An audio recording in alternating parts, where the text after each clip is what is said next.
claiming that the proposed legislation would impose stringent penalties with convicted offenders facing up to 7 years of rigorous imprisonment. Sharma further stated that victimized women would be entitled to compensation which would be provided through a newly established fund. The move, he noted, was part of the government's broader efforts to safeguard women's rights and ensure social justice. The bill is expected to spark significant debate in the Assembly as it addresses both legal and social dimensions of marriage practices in the state. Prohibition of polygamy bill অর্থাৎ বহু বিবাহ বন্ধ কৰাৰ বাবে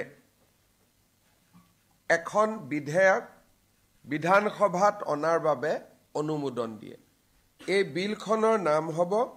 দা Assam Prohibition of Polygamy Bill 2025 এই বিলখনৰ অধীনত যিসকলে এই বিলখন পাৰিত হোৱাৰ পিছত যদি দ্বিতীয় বিবাহ কৰে বা তৃতীয় বিবাহ কৰে তেওঁলোকক 7 বছৰৰ বাবে জেলত সশ্ৰম কাৰাদণ্ড দিয়াৰ ব্যৱস্থা ৰখা হৈছে আৰু এই বিলখনত এই অফেন্সটোক নন কগনাইজেবল অফেন্স কৰা হৈছে অৰ্থাৎ ইয়াৰ অধীনত এৰেষ্ট কৰিলে they will not get bail immediately 3 number এই বিলখন অনাৰ পিছত যিগৰাকী মহিলা বহু বিবাহৰ ভিকটিম হল এই ভিকটিম গৰাকীকো কম্পেনসেশন দিয়াৰ বাবে আমি এটা ফান্ড তৈয়াৰ কৰিম অৰ্থাৎ যিগৰাকী মহিলা ভিকটিম হল তেওঁ দ্বিতীয় বিবাহ কৰিলে হাজবেণ্ডক আমি জেলত লৈ গলো মহিলা গৰাকীৰ কি হ'ব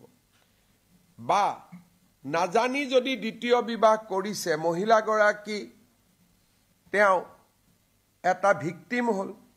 কেতিয়াবা দ্বিতীয় বিবাহ কৰিলে প্ৰথম বিবাহ কৰাজনীকো ঘৰৰ পৰা উলিয়াই দিয়ে যাতে কোনো মহিলা ইয়াত ভিকটিম হ'ব নালাগে সেই কাৰণে মহিলা সকলৰ বাবে এটা আমি কম্পেনসেশনৰ বাবে এটা আমি ফান্ড তৈয়াৰ কৰিম পুৰুষজন জেলত যাব মহিলা গৰাকীয়ে চৰকাৰৰ পৰা যত প্ৰয়োজন হয় মহিলা গৰাকীয়ে চৰকাৰৰ পৰা কম্পেনসেশন পাব যাতে তেওঁৰ জীৱন নিৰ্বাহনৰ ক্ষেত্ৰত